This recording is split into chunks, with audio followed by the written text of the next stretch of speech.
Greetings and welcome to PJ's-Kitchen. My name is Peter James from the website peterjamesx.com, and I'm bringing you the Babylon Report. Today the topic that I am addressing is called child abuse.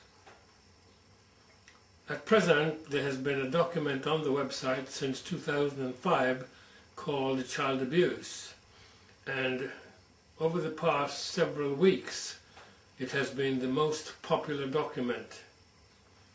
So I thought I would actually make a video on the subject and update it. Now I have a great deal of information to support the fact that child abuse is a worldwide event. I cannot go through all this material, however I am going to make it available on the website under Child Abuse Updated. So you can see all the details, including pictures, maps and graphs, on the website. It will be posted, the document will be posted around the same time as the video. You know, we can get some idea of what Christ thought about children. In the Gospel of Matthew, it explains Christ's position, and Mark and Luke confirm the very same thing. So we have the 2 or 3 witnesses that are required to establish something. Jesus said that we have to become as humble as a little child. He told us not to despise any children, because they are angels who have been assigned to them, are constantly seeing the face of the Father who is in heaven. Well, abuse goes far, far beyond despising. I'm going to read to you now from Matthew chapter 18, starting in verse 1 right down to verse 7. At the same time came the disciples unto Jesus, saying, Who is the greatest in the kingdom of heaven? And Jesus called a little child unto him, and set him in the midst of them. Verse 3, and said, Verily I say unto you, except ye be converted, and become as little children, ye shall not enter into the kingdom of heaven. Verse 4, Whosoever therefore shall humble himself as this little child, the same is greatest in the kingdom of heaven. Verse 5, And whoso shall receive one such little child in my name receiveth me. Verse 6, And whosoever shall offend one of these little ones which believe in me, it were better for him that a millstone were hanged around his neck, and that he were drowned in the depth of the sea. Verse 7, Woe unto the world because of offences, for it must needs be that offences come, but woe to that man by whom the offence cometh.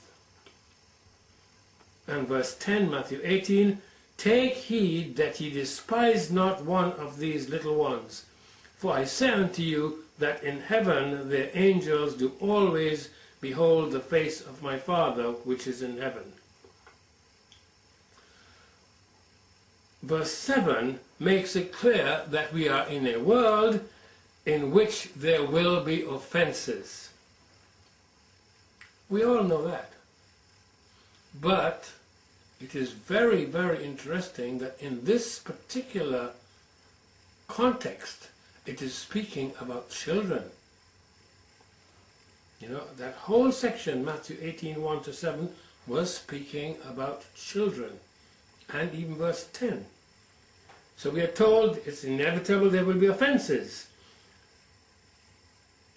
And this is, again, this is in verse 7. We are then told that because of these offenses, the entire world is going to suffer. Of course, this must mean that everyone has some level of responsibility. We are then told, woe to those who cause the suffering.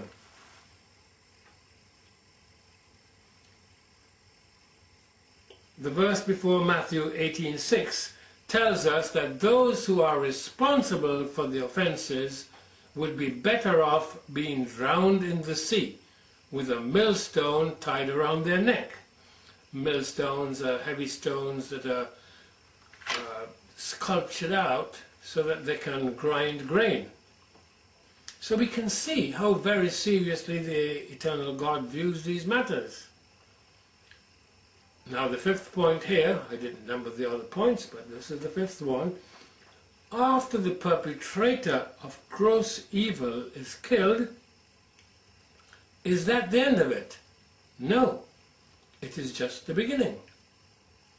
Because a place of torment immediately awaits.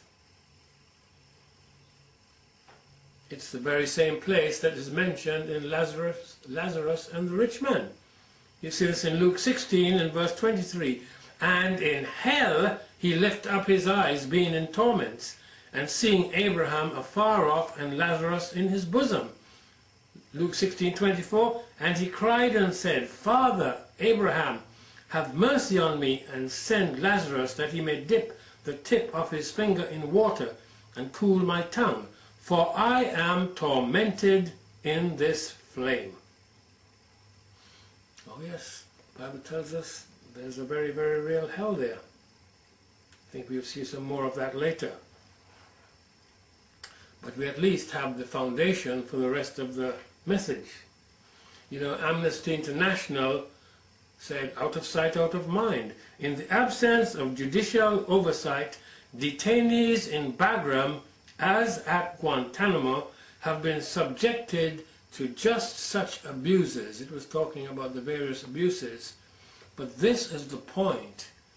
It continued, even children have not been spared. And then what I do is I give an overview of child abuse worldwide and child slavery. You know, in Europe, trafficking appears to be the main route into forced labor in Europe.